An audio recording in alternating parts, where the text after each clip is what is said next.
반갑습니다. 최은희입니다. 어제 차갑게 불어닥친 북풍은 사라지고 따뜻한 미국발 훈풍이 시장을 감싸고 있습니다. 그럼에도 불구하고 코스피는 상승 출발한 이후 보합권에서 등락하면서 2천을 다시 한번 위협하는 등 조금은 흔들리는 모습이 보여지고 있지만 어제 우리 시장이 우군으로 작용을 했었던 기관의 매수가 계속 이어지면서 코스피도 상승세를 계속 유지하려 안간힘을 쓰고 있습니다. 외국인은 현재 선현물 동반 매도인데 아직까지 규모는 크지 않은 상황이고요. 코스닥은 대신 플러스 출발 이후 계속해서 상승폭을 조금씩 키워나가고 있습니다. 코스닥에서는요, 현재 개인만 차익 실현할 뿐 외국인과 기관의 쌍끌이 매수가 어제 마지막 모습처럼 계속 들어가고 있습니다. 코스피와 코스닥 가릴 것 없이 방어주가 조금 강세다라는 특징이 있는 날이기도 한데요. 전일 테마주로 크게 부각됐었던 안철수 그리고 방산 관련된 종목들은 오늘 일제히 부진한 모습도 특징이 되겠습니다. 계속해서 출발 증시 와이드 2부에서 준비한 내용들도 지켜보시겠습니다. 체크해보죠.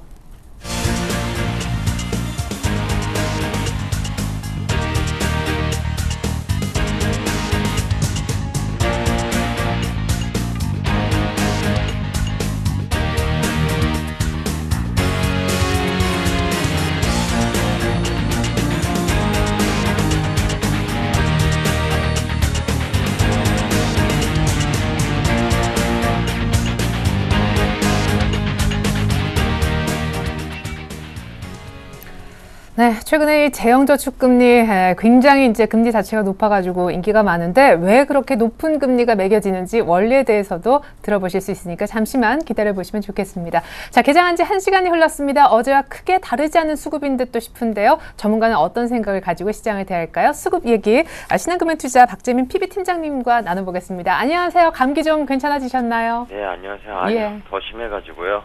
그렇군요. 요즘 일교차가 심해서. 감기 조심하십시오.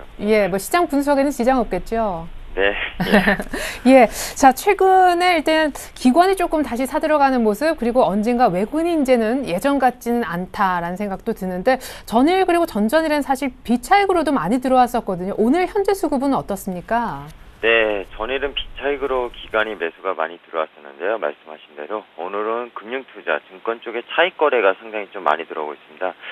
근데 희한한 것은 결국엔 개인이 선물을 오늘 사주고 있는데 그 선물로 인해서 베이시스가 0.9포인트 정도 커드러프 2층대에 앞두고 있어 0.9포인트라는 건 상당히 높은 수치거든요. 강 콘텐츠라고 해도 될 건데요. 그로 인한 기관의 차익 거래가 들어오고 있다. 결국 선물 땡기는 것은 개인인데 차익 거래는 기관이 들어온다. 좀 아이러니하죠. 그런 부분에 대해서는 이따가 살펴보기로 하고요. 오늘 자세한 수급을 일단 거래소랑 코스닥 양시장 살펴보겠습니다. 외국인은 일단 277억 팔고 있습니다. 어제에 이어서 역시 매도세가 나오고 있는데 그렇게 규모는 아니다 이렇게 일단 판단되고 있는데 그중에 역시 어제랑 마찬가지로 운수장비 업종, 자동차 업종으로 매기가 즉 매도세가 많이 몰리는 모습입니다. 111억 전체 금액 중에서 거의 50%를 운수장비 업종, 즉 자동차 업종을 던지고 있다 보시면 되겠습니다. 그 이유는 계속 말씀 강조드리면서 드렸기 때문에 더 이상 안 들어도 되지 않을까 생각을 합니다. 결국 엔화 약세 때문입니다. 지금 오늘 아침 뉴스에서도 호주에서 자동차 판매량 1위부터 3위가 일본 차로 전부 다 도배가 됐고 현대차가 5위를 기록을 했는데요. 그런 뉴스들이 전부 다 이 엔화 약세를 결국에는 방증을 하고 있다. 증거 자료로 계속 내밀 수 있다. 이렇게 좀 해석할 수 있을 것 같습니다. 그리고 기관은요, 어제에 이어서 213억 사는데요. 어제는 투신이랑 그리고 전체적인 물량이 어제 우정국 사포. 사실 우정국 사포가 국가 물량이었는데요. 국가가 그 차익 거래에 대해서 비과세 혜택이 작년에 없어졌다고 지난번에 계속 말씀을 드렸는데 그 혜택이 없어진 이후에 1월달, 2월달 거의 소강 상태였거든요. 근데 선물 옵션 만기를 앞두고 특히 어제 오전장 같이 많이 하락하는 날 우정국 사업부 국가가 방어에 나섰다는 것은 좀 이례적인 그런 평가를 좀 내리는 게 맞을 것 같습니다. 오늘은 일단 좀 잠잠합니다. 국가 물량 89억 정도 들어오고 있고요. 앞서 말씀드린 대로 증권 쪽의 차익 거래가 시장을 그래도 방어하고 있다. 외국인 매도 물량을 받아주고 있다. 이렇게 좀 보시면 될 것 같습니다. 개인은 좀 거의 가망세고요. 57억을 사는데 전기전자 업종 그리고 운수장비 즉 전차군단 어제에 조정 많이 받은 업종들 그런 업종들 위주로 많이 사는 모습이 여전하다 이렇게 좀 해석할 수 있을 것 같습니다. 코스닥 보겠습니다. 있습니다. 코스닥 어제도 쌍끌이 매수로 결국엔 수급의 연속성, 즉 개인이 매수를 해주고 기관이랑 외국인이 파는 그런 수급의 연속성이 지난주부터 계속 체크를 해봐야 된다고 말씀드렸는데 그런 것들이 나타나지 않고 오히려 외국계, 중국계 자금이 계속 코스닥 쪽으로 몰리는 모습이고요. 벌써 아침에 139억을 샀고요. 기관이 27억을 샀습니다. 어제도 외국인 기관이 양시장에서 거의 200억 가까운 그 주체 세력으로 돋보였기 때문에 이렇게 되면은 결국에는 550선에 대한 차익 매물을 충분히 한 번씩 받아내면서 돌파하지 않을까 개인적으로 생각을 하고 있습니다. 코스닥 시장이 여전히 코스피보다 견조한 흐름을 계속 이어나가고 있는 추세가 계속 보이고 있다. 이렇게 시장은 좀 압축적으로 말하는 게 맞을 것 같습니다. 네.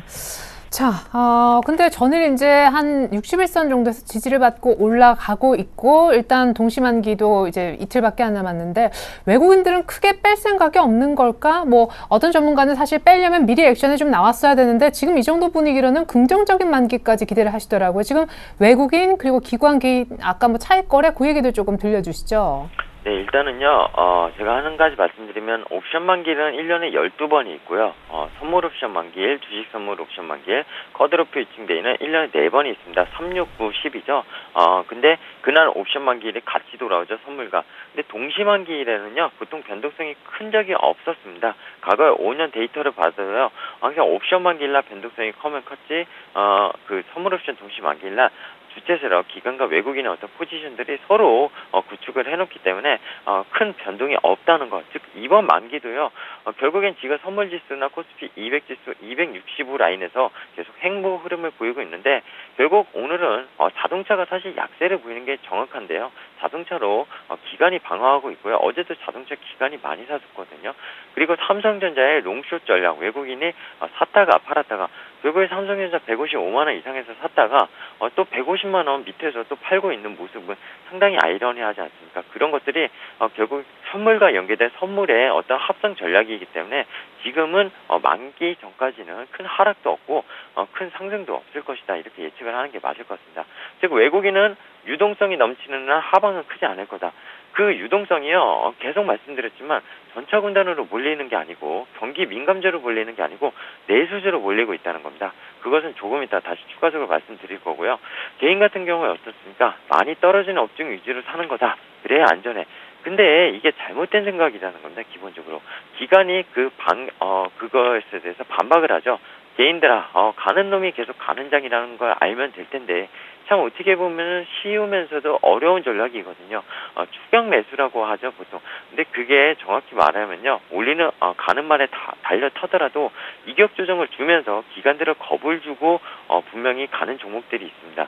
그런 종목군의 기관은 매집을 그리고 차익 실현을 계속 간간히 뱉어내면서 계속 그런 시세 조정을 하고 있기 때문에 그런 기관의 어떤 매매 패턴을 개인은 분명히 따라 해야지 수익을 올릴 수 있다 이렇게 말씀을 계속 드린 적도 있습니다. 과거에 그런 외국인과 기관의 속내를 오늘 그런 것들을 좀 표현을 해드렸는데요. 개인들 또는 안 되는 업종들 위주로 사시지 마시고요. 계속 가는 종목들을 이격 조정 줄 때 눌림목 줄 때 매매하면서 결국엔 트레이딩을 해가시는 그런 전략이 상당히 유효하다 이렇게 좀 말씀을 드리고 싶습니다. 네, 그러게요. 그리고 전일 이제 이렇게 연결했을 때는 코스닥의 수급이 조금 꼬인 듯 보였지만은 말씀하신 대로 요걸 이제 잘 봐라 했는데 마지막에 결국 쌍끌이로 코스닥이 얼마 안 빠졌단 말이에요. 근데 어떤 분은 코스닥도 이제 변동성이 이렇게 커지는 거 보니까 조금 조심해라라는 의견도 있어서 어제 잘 견뎌냈으니까 역시 코스닥 이렇게 볼 수 있는 건지 아니면 코스닥도 이제 조금 많이 올라서 이렇게 좀 힘들어하는 걸까 이런 시각으로 봐야 될지 궁금합니다. 이제 여전히 코스닥 쪽이신데 이유 조금 보강해 주시고 구체적으로 개인들이 어떻게 따라하면 좋을지 또 최근에 강한 종목은 무엇인지 그게 궁금하네요. 네, 일단은요, 말씀하신 코스닥 시장에서 전반적으로 말씀드리겠습니다. 일단은요, 지수는 보실 거 없습니다. 물론 지수 550선에 대한 차익 매물이 분명히 있지만, 지금 시장이 결국에는 개별주 장세입니다. 개별주라는 거는요, 업종을 보시는 것도 아니고 그 업종 내에서 뭐 예를 들어서 소비주가 있다면 소비주 중에서도 중국 관련 소비주가 어쨌든 탄력을 받는 시장이고요. 계속 연초부터 말씀드렸던 올해는 음식료 업종과 제약 업종이 상당히 부각될 것이다. 그렇게 말씀을 드렸는데요. 그 결국엔 이유는요. 최근에 일단 SK텔레콤부터 말씀드릴게요. SK텔레콤은 물론 통신주입니다. 성장성도 없는 종목이고요. 하지만 자산 가치가 PBR로, 즉 PER이 아닌 PBR로 상당히 저평가 관련 종목입니다. 뭐 KT나 한국전력 이런 종목들도 마찬가지고요. 근데 그런 종목들이 특히 SK텔레콤 같은 경우에는 뭐 연초 작년 연말 15만 원에 깨지면서 10만 원으로 내려가는 거 아니냐, 뭐 이런 우려와 달리 오히려 역으로 20만 원이 거의 코앞에 다가왔습니다. 결국에는요, 지금 저 PBR, 즉 순 자산 가치가 큰 종목들, 그리고 음식료 업종과 제약 업종이 작년에 실적은 안 좋지만 올해 턴어라운드나 기저 효과, 즉 경기 민감주들은 실적이 계속 오히려 안 좋아지고 있죠. 전망이 안 좋아지고 있는데 음식료 업종이라든지 유통업종, 그리고 중국 경기 소비주들은요, 전방이 그다지 밝지는 않지만 바닥을 찍은 시그널은 나타나고 있고요. 거기에 대해서 개선이 나오고 있다는 겁니다. 즉 기본으로 돌아가는데요. 기본 펀더멘탈이 되는 업종들의 수급이 몰리는 거고 외국인들의 유동성도 같이 몰린다고 보시면 되겠습니다. 오늘 영업무역이요. 이게 영업무역이 패션 회사를 많이 아는데요. 상당히 그 지금 영업무역이 왜 계속 신고가를 내냐면요. 기본적으로 동회사 같은 경우 현금 보유 가치가 상당히 크고요. 그 패션 회사라기보다는 무역 회사입니다. 그래서 영업이익률이 상당합니다. 그 지금 기간 수급이 상당하다는 거 볼 수 있는데요. 이런 종목들이 한 번씩 눌려주면서 결국에 4만 원을 찍고 다시 3만 원 중반대로 내려갔다가 다시 4만 원을 녹화하는 모습을 보이고 있는데요. 이런 종목들이 계속 신고가를 낼 수 있다는 겁니다. CJ, CGV 역시 마찬가지입니다. 몇 가지 종목 나열해드리겠습니다. 지난번에 한번 말씀드렸던 종근당, 그리고 메일유업, 제로투세븐은 얼마 전에 상장한 회사인데요. 메일유업의 자회사입니다. 중국 내에서 유아용품 파는 기초적인 그런 생필품용 그런 일단 업종이라고 보시면 되고요. CJ를 주봉 차트 한번 보시는 분은 작년 7월 이후에 더블이 올랐다는 것을 볼 수가 있습니다. 결국엔 지금 한 9개월 만에 CJ 같은 무거운 주식이 더블이 올랐다는 것은 결국에 음식료 업종, 내수 업종, 말씀드린 제약 업종 이런 것들이 멀티플, 펄을 새롭게 받아가면서 상승하는 장이 연출되고 있다는 겁니다. 어제도 전차군단이 약했는데 시장 지수는 다 올라온 게요. 결국 내수주로 많이 방어를 했거든요. 지금 오늘 시장도요. 삼성전자 약하지 않습니까? 결국엔 오늘 삼성전자 숏 전략을 외국인이 취하고 있지만 기관들은 여전히 수익률 게임을 내수주에 하고 있다는 것을 솔직히 이 판단을 하시면서 매매를 하시면 됩니다. 좀 전에 말씀드린 그런 종목군만 눌림목 줄 때 매수해도요. 요새 시장은 2, 3% 먹는 게 상당히 손쉽습니다. 즉 가는 종목을 계속 트레이딩하는 게 올바른 매매 방법이고요. 코스닥 그 지수에 대한 두려움을 떨기보다는 코스닥 내에서도 결국에는 그 이익 모멘텀이 살아있는 것들 아니면은 더 이상 이익이 더 이상 가치가 떨어지지 않은 종목들은 계속 갈 수 있다는 겁니다. 그런 종목들을 매매해야지만 올해는 꽤 높은 수익률을 올릴 수 있다고 말씀드리고 싶고요. 여기에 마지막으로 추가드리고 싶은 게 니케이 증시가 오늘도 또 오릅니다. 어제도 올랐고요. 매일 오르죠. 다우가 7거래 연속 오른 거랑 똑같습니다. 왜 한국 증시는 못 오르냐? 지수를 보지 말고요. 결국엔 유동성을 보면 됩니다. 왜 일본차가 지금 호주에서 1위, 2위, 3위를 전부 다 차지했을까요? 가격 경쟁력이 생겼다는 거죠. 펀더멘탈 논리로 좋아지고 있다는 겁니다. 결국엔 유동성은 펀더멘탈로 가고 있기 때문에 한국 시장 대형주가 업황 전망이 안 좋기 때문에 코스피 지수는 계속 박스 전망을 그릴 수밖에 없는 거고요.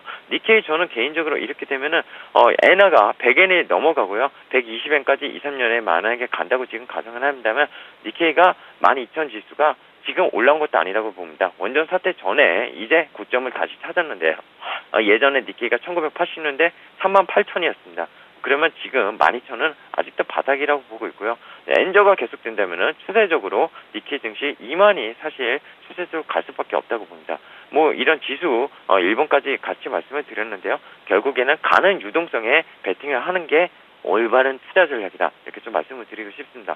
네. 좀 목이 많이 안 좋아서 일단 좀 죄송합니다. 예, 아니요. 뭐 전혀 방송에서는 그 목 상태를 알 수가 없었습니다. 말씀 잘 들었습니다. 일단 경기 민감주, 뭐 화학주, 철강, 뭐 언젠가 갈 걸 끝까지 쥐고 계시지 마시고 제발 이렇게 큰 트렌드가 바뀌었으니까 우리 개인분들이 목이 아프심에도 불구하고 목 놓아 외쳤던 우리 박재민 팀장님의 얘기를 좀 10분 반영해서 투자했으면 좋겠다 싶습니다. 수급 얘기 들어봤습니다. 신한금융투자 박재민 PB팀장님의 도움 말씀 있었습니다. 잘 들었습니다. 네, 감사합니다. 네, 계속해서 업앤다운 특징주 알아보겠습니다. 화면을 통해서 먼저 확인해 보시죠.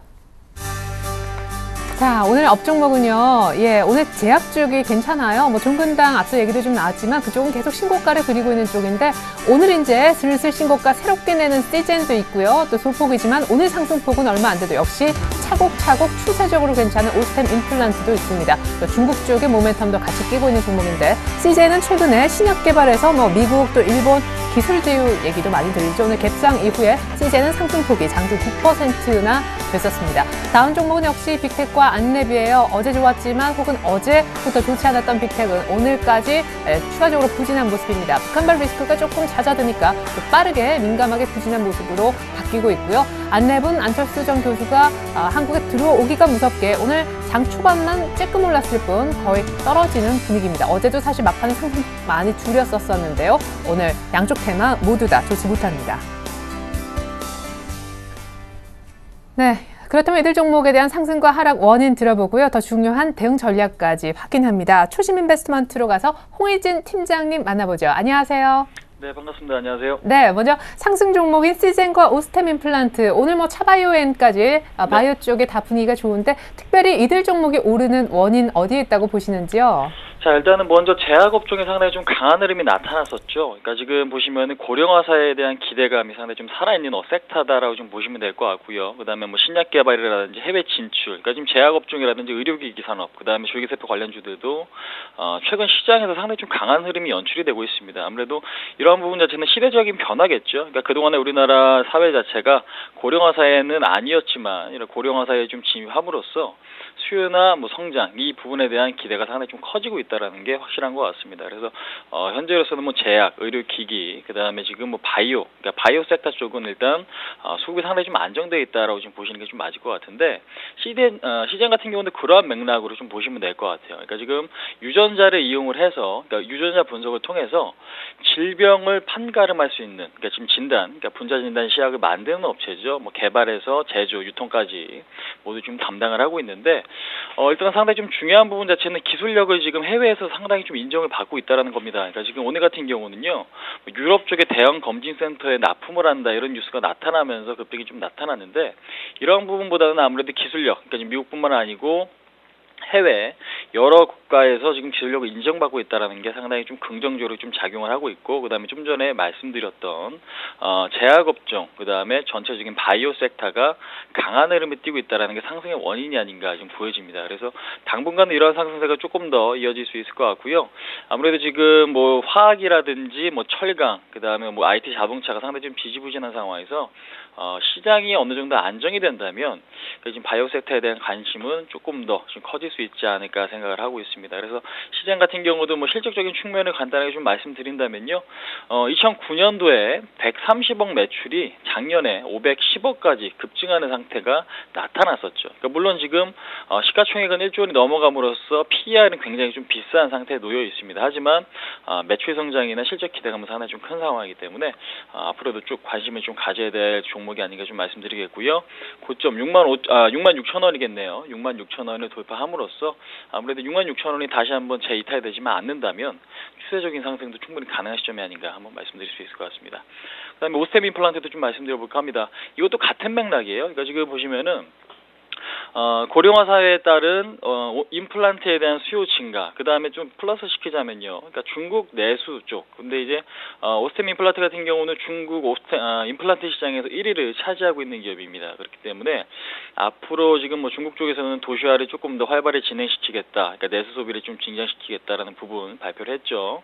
그 다음에 지금 중국 같은 경우도 우리나라와 마찬가지로 60세 이상 인구가 전체 인구의 20%를 넘어서고 있는 그러한 흐름으로 가고 있죠. 이 얘기는 뭐냐? 고령화 사회로 지금 진입을 한다는 얘기겠죠. 그래서 현재로서는 실적 개선과 그 다음에 명분이 충분히 있는 그런 업체다. 그래서 디오나 오늘 메타바이오메드, 그다음 오스템 임플란트 같은 치과 의료 관련된 업종이 상당히 좀 강세를 보이겠다는 게 상당히 좀 긍정적인 요인이 아닌가 한번 말씀드릴 수 있을 것 같습니다. 네, 무엇보다 걱정인 것은 우리 개인 투자자분들이 이 빅텍이나 관련된 방산주 혹은 안철수 테마에 진입해 계실까 봐입니다. 물론 이제 오를 때도 있어서 기분은 좋으셨을 분도 계시겠지만 오늘은 또 부진하고 앞으로 또 어떻게 될지가 관건인데요. 시젠과 오스템 임플란트 분석해 주셨는데 이제 빅텍과 안랩을 좀 살펴주십시오. 네, 자 일단은 빅텍부터 좀 말씀을 드려볼까 합니다. 원래 빅텍 같은 경우는 뭐 통신 장비라든지 그다음에 전원 공급 장치를 만드는 회사예요. 근데 이제 실적이 좋은 기업은 아닙니다. 그러니까 지금 2011년도 적자였고요. 작년 같은 경우도 매출액이 줄어들면서 적자를 기록을 했습니다. 그러니까 기업에 있어서 매출액이 줄어든다라는 것은 상당히 경쟁력에서 뒤처진다, 아니면 시장이 축소된다라는 관점으로 바라보시는 게 맞겠죠. 그렇기 때문에 이 종목 같은 경우는 뭐 중장기 투자가 좀 바람직한 종목은 아니다라는 관점으로 좀 말씀드릴 수 있을 것 같은데, 근데 지금 주말 동안도 그렇고 이번 주 내내 아무래도 지금 북한발 리스크, 어제 같은 경우는 뭐 통신을 끊는다, 뭐 포문을 연다, 그러니까 이런 부분 때문에 지금 아무래도 불안 심리가 최고조에 달하면서 빅텍 같은 종목들이 잘 갔었죠. 근데 이제 아무래도 이런 부분들이 점차 조금 시장에서는 반응들이 좀 완화될 가능성이 지금 완화될 가능성이 있다라고 좀 보여집니다. 그렇기 때문에 테마도 조금 죽어가는 좀 테마이기 때문에 아무래도 지금 주가가 좀 빠진다고 접근하시기보다는 좀 신중하게 좀 접근하실 필요가 있는데, 제가 보는 관점에서는 이 종목 하락한다고 지금 매수에 가담하시기보다는요, 다른 쪽으로 좀 눈을 돌리시는 게 지금으로서 좀 맞지 않나. 그러니까 지금 단기적으로 북한 분말 뉴스에 의해서 어느 정도 상승산이 연출이 될 수는 있겠지만은 대응이 안 되는 개인 투자자분들이 그걸 노리고 들어가기엔 상당히 좀 리스크가 크다라는 거겠죠. 그래서 현재로서는 방산주, 뭐 스페코, 빅텍, 그다음 휴니드 같은 종목들은 상당히 실적을 확인하시면서 리스크 관리가 좀 필요한 섹터다라는 거 한번 말씀드려보도록 하겠고요.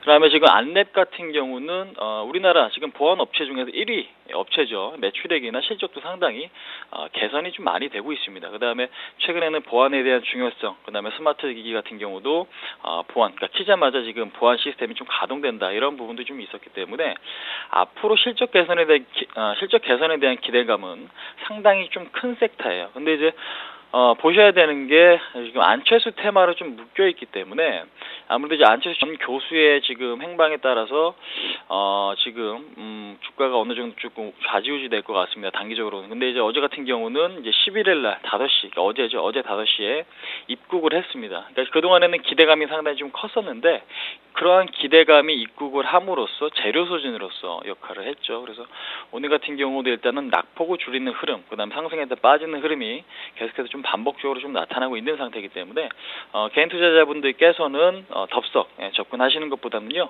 한 21선 정도까지의 일단 조정을 좀 기다려 보시는 게 좀 맞지 않나. 근데 이제 그 조정을 안 준다라면은 매매를 안 하시는 전략이 지금으로서 좀 맞다. 그래서 단기적으로는 굉장히 조금 흔들릴 수 있는 그런 시점이기 때문에 리스크 관리에 힘쓰자라는 거 한번 말씀드릴 수 있을 것 같습니다. 네, 방산주는 보수적으로 보되 안철수 관련된 테마의 대장인 안랩은 21선 혹은 한 7만 원 정도까지 오면 사고, 그렇지 않으면 그냥 떠나보내자라는 가격까지 주셨습니다. 이상 업앤다운 특징주 전략의 초심 인베스트먼트 홍혜진 팀장님 도움 말씀 있었습니다. 감사합니다. 네, 수고하셨습니다.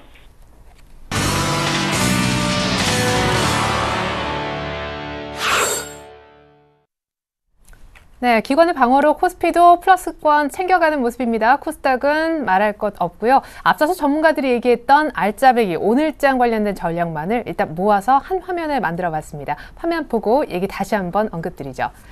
자, 전문가들의 오늘장 알트론 같은 얘기들 모아놨는데요. IM투자증권의 김동섭 이사님은요, 동시만기가 내일 모레잖아요. 개인의 이쪽 환매도 그리고 기관의 환매수, 요 손바뀜이 확인이 돼야 된다. 필요가 이제 체크가 필요한 부분 얘기해 주셨고요. 그렇지만 전일 기관이 꽤 많이 들어왔기 때문에 현물 쪽에서요, 만기 이후는 만기 날은 몰라도 이후는 긍정적일 수 있다. 기대를 보여주셨습니다.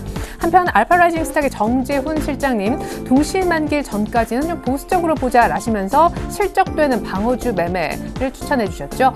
이어서 우리 정태근 팀장님의 의견 한번 볼까요? 눌림목 보여준 코스닥 변동성이 어제 보니까 확대되던데 조금은 조심할 필요가 있겠다 하셨고, 역시 출발 상황 분석 도와주셨던 유창희 대표님은 긍정적인 선물 옵션 만기 날을 한번 기대해 본다라고 조심스럽게 핑크빛 전망도 주셨습니다. 한편 신한 PWM 압구정센터의 우리 박재민 팀장님께서는요, 가는 종목 쪽에 계속 트레이딩 해야 된다라면서 기관 쪽의 모습을 한번 벤치마크 해볼 필요가 있다라고 하셨는데, 최근에 강한 종목들은 뭐 저 PBR 종목 등 많이 있었지만 섹터로 굳이 따진다면 음식료와 제약 쪽으로 분류를 한번 해볼 수 있겠습니다. 네, 이렇게 해서 앞서 나온 전문가의 의견 한 5가지 보여드렸는데요. 전문가끼리 얼마나 이 상대의 의견에 공감할지 한번 체크를 해보겠습니다. 이른바 전문가 공감도 시간인데요. 오늘은 동부증권의 박성일 연구원 연결합니다. 안녕하세요. 예, 안녕하십니까. 네, 아무래도 이제 빅 이벤트 동시만기를 앞두고 있으니만큼 그와 관련된 의견들도 많이 나왔는데, 특별히 누구 어떤 의견에 좀 공감을 표할 수 있으신지요? 일단 선물 옵션 만기는 긍정적으로 바라보자는 의견에 제가 공감이 가고요. 그리고 이제 가는 종목, 제약하고 음식료 쪽에 더욱더 이제 매매를 집중하자는 의견에도 제가 공감이 좀 가고 있습니다. 예. 자, 특별히 그 이유가 궁금한데, 사실은 옵션 만기 조금 앞두고 조심하자라는 의견도 있어서 긍정적으로 보시는 이유, 그리고 무엇보다 우리 박 연구원님만의 오늘장 전략도 같이 좀 들어보고 싶네요.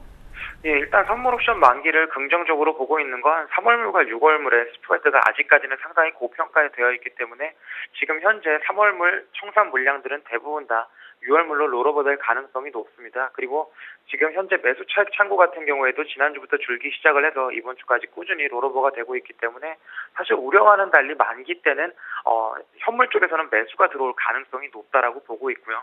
그리고 제약하고 음식료 섹터 같은 경우에는 최근에 이제 신고가를 계속 갱신을 하고 있죠. 뭐 오리온이나 메일유업이나 동서나 오뚜기나, 그리고 제약 쪽에서는 뭐 보령제약, 동서제약 모두 다 올라가고 있는 상황인데, 지금 현재 올라가고 있는 상황임에도 불구하고 PR이 그렇게 높지가 않습니다. 내수 시장에서 워낙 탄탄한 기반을 다졌던 업체들이 글로벌로 진출을 하고 있기 때문에 이런 종목들 보시면 좋을 것 같고요.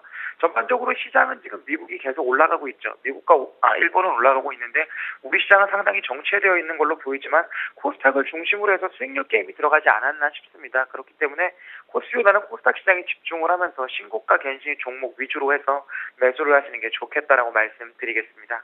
예. 그러면은 선물 옵션 만기 이후에는 이제 시장이 어떻게 될까? 어떤 분은 이 동시만기 날은 원래 변동성이 옵션 만기일 대비 크지 않다라면서 코스피는 계속 묶이고 코스닥을 좋게 보는 분도 계셨는데, 박 연구원님도 그런 생각이세요? 예, 얼마 전에 이제 지난주에 코스피 21선 지지에 성공을 했죠. 그것도 아래 꼬리를 길게 달면서 기관과 외국인을 중심으로 해서 지지를 했기 때문에 코스피 지수는 밀리지 않는다라고 보는 게 맞습니다. 그렇기 때문에 선물옵션 동시 만기 이후에 지수 방향은 2000선 지지를 확보한 이후에 천천히지만 꾸준히 상승하는 모습을 보일 거라고 보고 있고요. 변동성은 코스닥 쪽에서 나오지 않을까 싶습니다. 지금 현재 눌림목 구간 마무리를 어느 정도 지었기 때문에 여기서 다시 한번 상방향으로 직전 고점이었던 546을 돌파한다고 하면 시세가 그쪽에서 날 수 있다고 말씀드리겠습니다. 예, 자, 코스닥은 눌림목 이후 상승세, 코스피는 조금 점진적인 만기 이후의 상승 전망까지 들어봤습니다.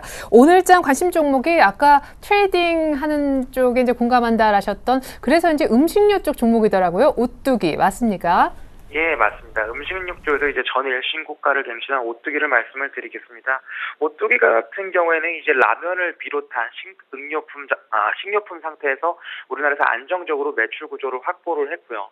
지금 영업이익이 1년에 한 700억 정도, 연평균 한 10% 정도 성장하는 업체인데 시가총액은 현재 9,200억 정도, PR로 따지면 16배인데 지금 업종 PR이 20배 정도 나오고 있기 때문에 신고가임에도 불구하고 비싸지 않은 구간이고요.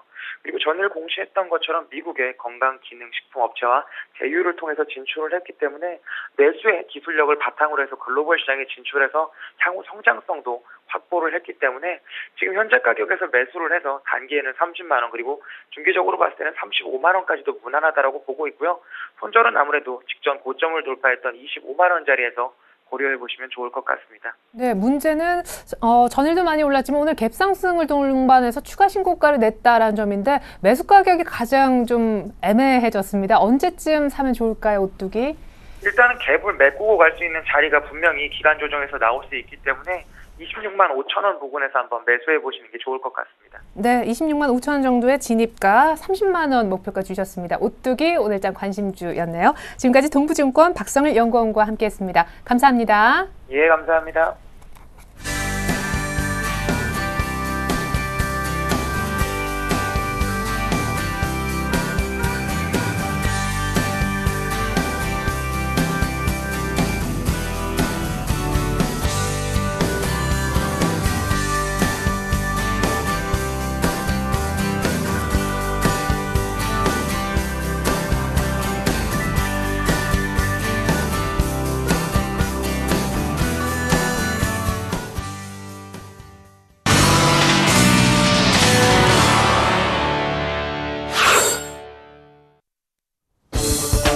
네, 안녕하세요. 김선윤의 007 작전. 자, 오늘도 한번 힘차게 한번 시작해 보겠습니다.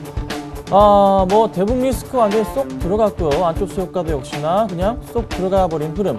단기적인 역시나 차트 대응이 필요했던 그런 이제 테마주들의 흐름이 나와줬고, 오늘장 역시 코스닥이 좀 강한 흐름이 나와줍니다. 어제 외국인들 기관들 강하게 좀 매수해 주면서 장을 끌어올려주는 그 흐름 나와주고 있네요. 자, 하지만 대북 리스크 아직 조금은 끝까지 이제 지켜볼 필요가 있다고 판단이 되는 부분이 있고, 영향이 있을 경우에는 P-졸리브, 특히 리졸브죠. 죄송합니다. 리졸브 훈련이 끝나는 한 다다음 주쯤에 아마 영향이 좀 있지 않을까 판단이 됩니다. 하지만 이번 주는 동시만기 영향으로 그 영향에 따라서 한 수요일이나 목요일, 내일이나 아니면 모레, 아니면은 무조건 금요일 경우에는 매수할 수 있는 그런 구간이 발생할 수 있겠다, 이렇게 판단하시고, 현금 보유하신 분들은 목요일이나 금요일 체크포인트 꼭 확인하시고서 좋은 정보 매수하시면 좋겠습니다. 자, 하지만 뭐 저 같은 경우에는 꾸준하게 매일매일 종목을 소개시켜 드려야 되고, 그 종목들이 꾸준하게 수익이 그래도 나고 있다는 게 굉장히 좀 즐겁지 않으십니까? 그렇죠? 그러니까 오늘 말씀드리는 종목도 꼭 참고하시면 좋을 것 같고, 자, 그 전에 이제 말씀드린 종목, 제가 이제 월요일부터 지난주부터 말씀드렸던 종목, 그 전 종목들은 이미 다 어느 수익 실현이 다 끝난 상태예요. 수익 잘 냈고요. 자, 그리고 말씀드렸던 종목들이 뭐 테크윙과 처음NC, 한국콜마가 가장 최근에 말씀드린 종목입니다. 잠깐 이 종목도 말씀을 좀 드려볼게요. 자, 먼저 테크윙입니다. 자, 테크윙 같은 경우가 제가 포인트로 잡아드렸던 부분이 뭐였냐면은, 자, 기간의 수급인데 특히 연기금의 수급이었어요. 자, 어제는 수급적으로 들어오지 않은 모습. 하지만 꾸준하게 지금 계속적으로 2월 15일부터 해가지고 계속 매수가 들어오고 있다 말씀을 드렸고, 오늘도 아마 조금 상승하는 흐름 봤을 때는 아직은 판단이 안 서지만서도 한번 매수가 들어올 가능성이 있어 보인다, 이렇게 말씀드릴게요. 자, 매수가 대비해서 조금 빠지긴 했습니다. 괜찮습니다. 아직 수급적으로 문제 없고 홀딩하도록 하겠습니다. 자, 그 다음 종목으로 말씀드렸던 게 바로 이제 처음NC, 이 종목이에요. 이 종목도 포인트로 잡았던 부분이 바로, 자, 기관들의 매수가 다시 한번 들어오는 부분이 포착이 된다기 때문에 말씀 좀 드렸었는데, 처음 말씀드린 이유, 그날 좀 많이 오르다가 좀 빠졌습니다. 자, 차트상의 흐름으로 다시 한번 좀 살펴보자면은, 처음NC 같은 경우에도 아직 꺾이지 않는 흐름, 꺾이지 않았다는 거 눈으로 확인 가능하십니다. 아직 꾸준하게 우상향하고 있고, 약간 지금 쉬어가는 흐름일 뿐이지 한번 반등이 나올 수도 있는 그런 시점이 조만간에 오지 않을까 판단이 됩니다. 자, 처음NC 충분히 수익 크게 날 수도 있는 종목입니다. 아직 걱정할 필요는 아니고요. 이 종목 역시 홀딩하도록 하겠습니다. 한 마이너스 1.5% 정도 되네요. 걱정하지 마시고 가져가도록 하고요. 자, 그 다음 어제 말씀드렸던 종목이죠. 자, 어제 말씀드린 종목이 바로 한국콜마예요. 한국콜마. 지금 현재는 수익권에 있습니다. 소폭 수익권인데, 이 종목 지금 꾸준하게 기관들의 매수가 이어져 오고 있다 말씀드렸고, 중국의 모멘텀까지, 도시와 모멘텀까지 있다고 말씀드렸습니다. 자, 수급 상황. 어제도 역시나 퍼펙트한 수급 보여줍니다. 어제 기관들이 12만 주 물량 다 뺏겼고요. 기관과 외국인들 다 꾸준하게 매수가 들어와줬고, 특히 연기금이 다시 조금 빠지긴 했지만서도 크게 걱정할 물량 아니고, 보험권과 금융투자, 투신권의 물량, 기관들의 전반적으로 5일 연속 지금 순매수가 들어오는 부분이 포착이 되고 있습니다. 걱정할 종목은 아니고 조금 더 기다려봅시다. 아직 중국 회의하고 있습니다. 그 끝나는 즉시 추가적인 반등이 나올 수도 있겠고, 꾸준하게 반등이 한 번 더 차트상으로도 갈 수만 있을 것 같아요. 갈 수밖에 없는, 자, 전고점 부분 뚫는다고 말씀드렸어요. 34,500원 뚫고 갑니다. 걱정하지 마시고 이 종목 홀딩하도록 하겠습니다. 자, 그럼 오늘은 이제 어떤 종목을 제가 가지고 나왔냐면요.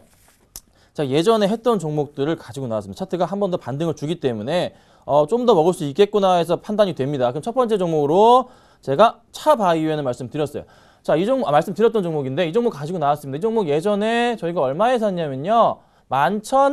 900원, 죄송합니다. 1,900원에 샀던 종목이에요. 1,900원에 사서 목표가를 11,500원에 잡고 대응을 했는데 굉장히 많이 올라서 수익 실현했죠. 그리고 나서 다시 한번 오늘 포인트가 잡힙니다. 오늘 다시 바이오 관련주들 주목을 받고 있어요. 시장이 다시 한번 바이오와 그리고 음식료 업종으로 재편되는 듯한 흐름이 보입니다. 이번 주 내내. 그러니까 당분간에 이 바이오 관련주들은 3월 달에 정책 모멘텀까지 바꿔서 추가적으로도 반등이 나올 수도 있는 그런 종목이라 말씀드려볼게요. 차바이오는 수급상으로 문제 없나요? 최근에 수급 다시 잡히고 있습니다. 연기금 어제 12만 주 가까이 매수 들어왔고요. 그 전날도 7만 주 들어왔고, 자, 기관들 대부분 지금 기관들이 3일 연속 순매수가 들어와주고 있는 흐름. 오늘 이렇게 급등한다는 거, 오전장부터 이렇게 올라준다는 것은 역시나 오늘도 기관들 물량 들어온다는 소리입니다. 자, 오후장까지 확인해봐야 되겠지만서도 오후장에 좀 더 가파르게 오를 가능성도 있고 오후장에 혹시나 12,000원도 한번 찍었다 내려올 가능성도 있습니다. 차바이오행 같은 종목 오후장에 굉장히 강하기 때문에 걱정할 필요 없다. 자, 이 종목 아직까지 보유하고 계시는 상당히 많은 분들 보유하고 계실 확률이 높은데 걱정할 필요 없이 가져가도록 하겠습니다. 그리고 오늘 추가적으로 신규 매수해도 상관이 없겠다 이렇게 말씀드려보겠고, 자, 그 다음으로 말씀드릴 종목이 예전에 한번 말씀드렸던 종목이에요. 자, 디지텍 시스템인데 제가 선택은 하진 않았습니다.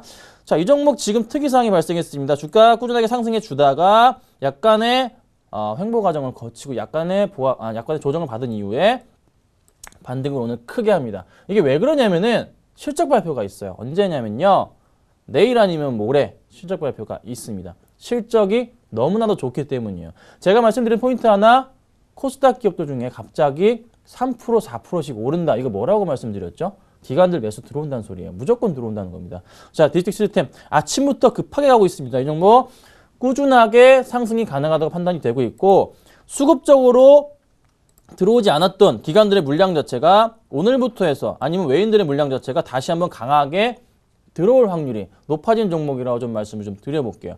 자, 그러면 오늘 어떤 종목을 선택해 볼까요? 오늘은 제가 내일이나 모레 실적 발표가 있는 종목 디지텍 시스템을 좀 선택해 보도록 하겠습니다. 자, 이유는 이렇습니다. 이 종목 지금 벌써 많이 움직여 주고 있는데 왜 그러냐면은 실적이 지금 굉장히 좋아요. 그러면 올해 실적으로 해가지고 퍼가 7에서 8 이내란 말이에요. PER이. 그럼 굉장히 좀 저평가되어 있다는 거죠. 이런 종목 몇 개 없습니다. 최근에 IT 관련 다 상승했는데 약간 조정받고 있고, 또 삼성에서의 최근 움직임 자체가 뭐냐면은 삼성에서의 움직임 자체는 이제 스마트폰이 아니라 대형 스크린, 바로 태블릿 PC 쪽으로 가야 됩니다. 이거 아이패드 잡아 먹어야 돼요. 그 흐름 자체가 보입니다. 그래서 걱정할 필요 없이 디지텍 시스템 강하게 매수 사인, 지금 1,600원인데 꾸준하게 1,600원에서 매수하시고서 한 일주일만 기다려본다면 큰 수익 나지 않을까 판단됩니다. 걱정하지 마시고 사시면 좋겠고, 그래서 오늘 매수가는 현재가로 매수하시면 될 것 같고, 목표가는 단기로 한 11,000원 보고 대응하시면 될 것 같습니다. 자, 오늘은 디지텍 시스템 말씀드렸고요. 김선윤의 공공출 작전 마치도록 하겠습니다. 감사합니다.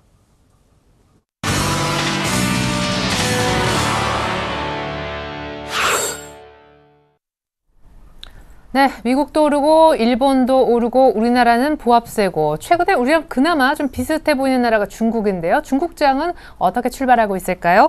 리딩 투자증권의 우성재 팀장님 연결해서 상황 한번 알아보겠습니다. 안녕하세요. 네, 안녕하세요. 네, 전일에 이제 소매 판매라든가 산업 생산 등이 부진하면서 역시 약보합세 2,300 근근히 지켜냈는데 오늘도 역시 그렇게 강한 출발이 보여지지 않고 있다면서요. 예, 현재 상해 종합주가지수 또한 강한 상승세를 나타내지 못하고 있습니다. 지금 2,300선 내외에서의 움직임을 보이고 있는데요. 현재 상해 종합주가지수 2,312포인트대 장 움직임을 보이면서 시장에서의 강보합권의 움직임을 보이고 있습니다. 지금 중국 같은 경우 1월부터 2월에 자동차 판매량이 14.7% 증가했다라고 발표를 했었는데요. 지금 춘절 영향으로 2월 자동차 판매량이 13.6% 감소한 것으로 보이는 만큼 자동차 시장의 성장폭은 다소 둔화될 것으로 보이고 있습니다. 일본의 노무라 증권에서는 1분기 중국의 GDP에 대한 하락 우려를 나타내는 모습이었습니다. 2013년 국내 GDP 성장률이 1분기에 당초 예상이었던 8.2%를 하회할 것으로 보이면서 7.7%를 전망하고 있는 상황입니다. 지금 소비자 물가 지수가 3.2%로 상승하는 모습을 보이면서 지금 올 하반기에는 4%를 넘어설 수도 있다라는 우려감을 표명하는 모습인데요. 지금 시장에서 이러한 부분들이 영향을 좀 미치는 가운데 강한 상승세를 이끌지는 못하고 있습니다. 중국의 2월 부동산 개발 투자는 22.8% 증가한 것으로 보이면서 부동산 시장의 긴축 기조에도 불구하고 완만한 성장세를 이끌고 있는 만큼 시장에서의 기대감은 좀 확대되고 있다고 보시면 좋을 것 같습니다.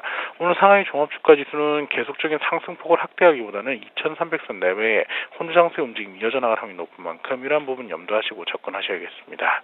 예, 감사합니다. 중국장은 계속해서 2300 중심의 보합권 등락이 이어지겠네요. 우성재 팀장님의 중국장 출발 상황 분석 들어봤습니다. 잘 들었습니다. 네, 고맙습니다.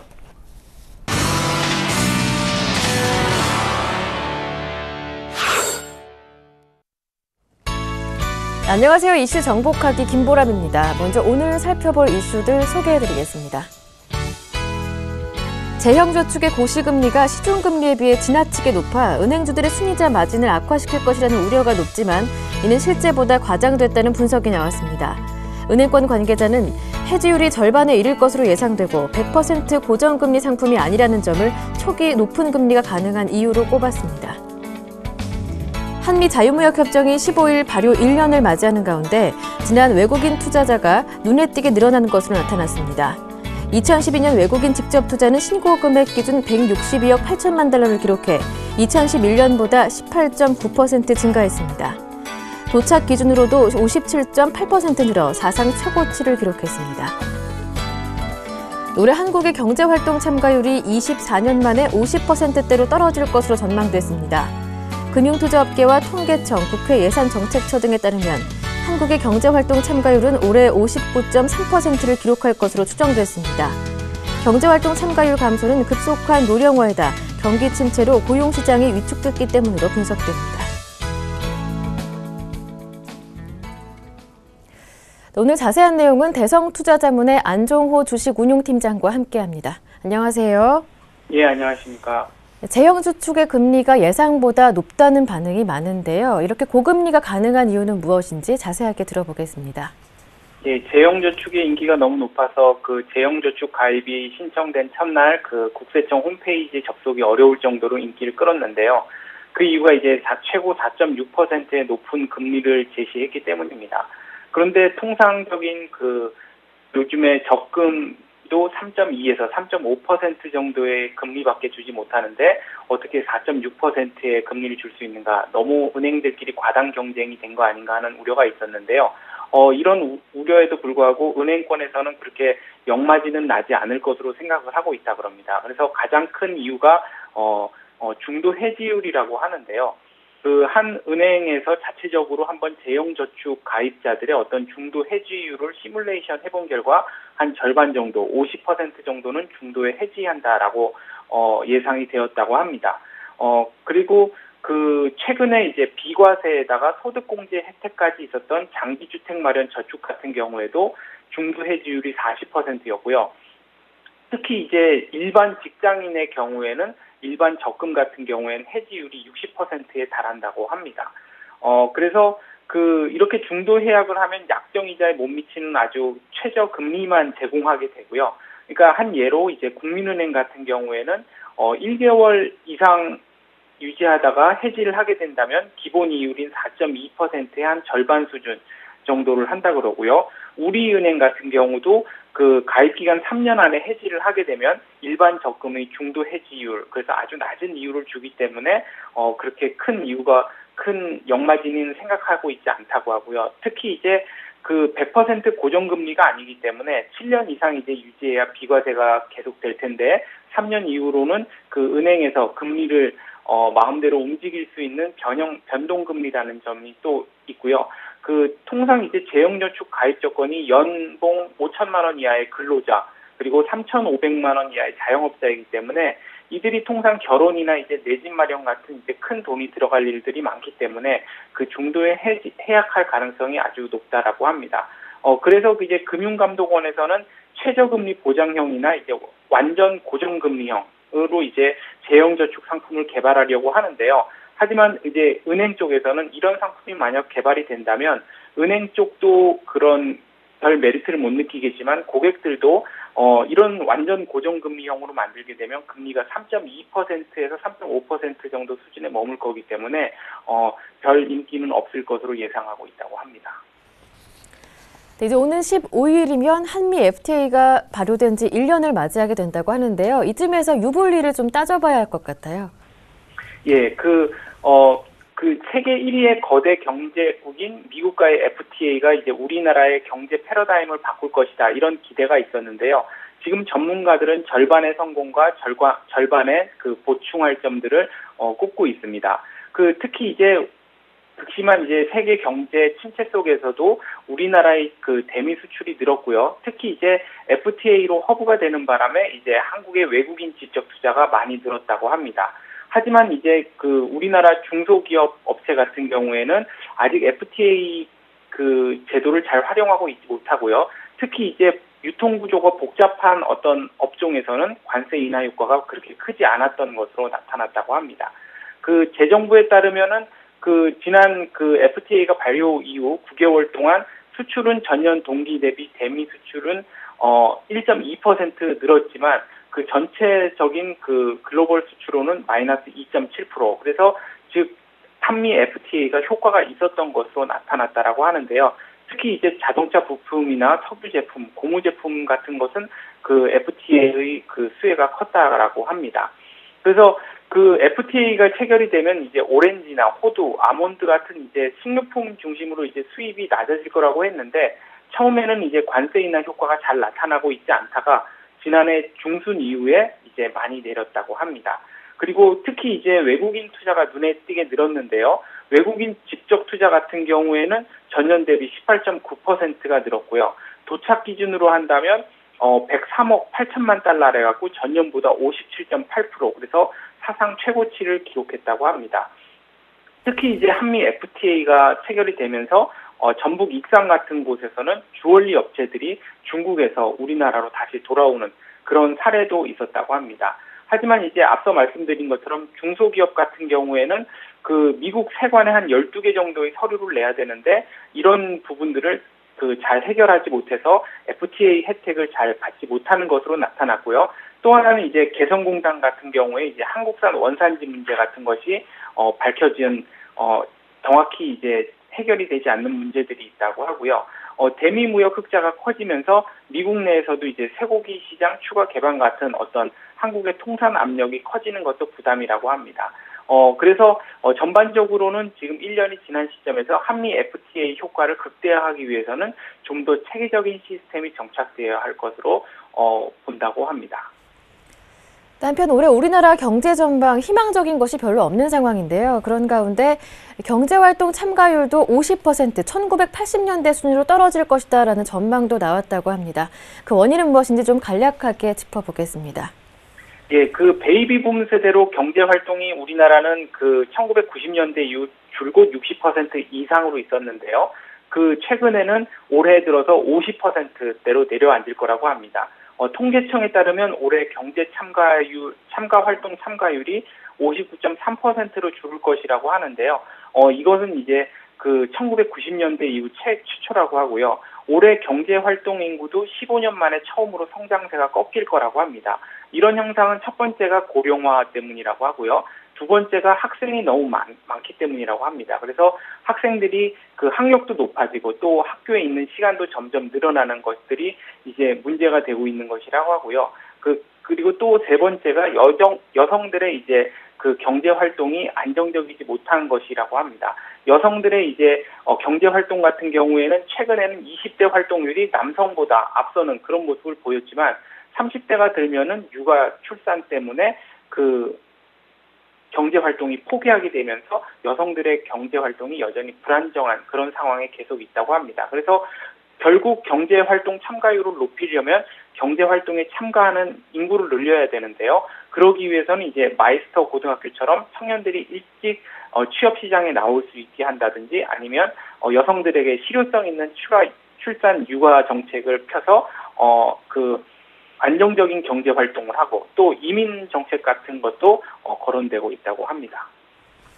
네, 말씀 잘 들었습니다. 오늘 도움 말씀 고맙습니다. 예, 감사합니다. 지금까지 이슈 정복하기였습니다. 네. 역시 D-1, 올해 첫 선물 옵션 동시만기를 앞두고 외국인들의 선물이 관건입니다. 오늘 갑자기 1,000계약 넘게 팔면서 코스피가 다시 2,000을 위협받고 있습니다. 오늘 현물 쪽 너무 신경 쓰지 마시고요. 외국인 선물 쪽을 얼마나 많이 파는지 이것만 주의해서 보시면 좋겠습니다. 이상으로 출발 증시와이드 2부 마칩니다. 감사합니다.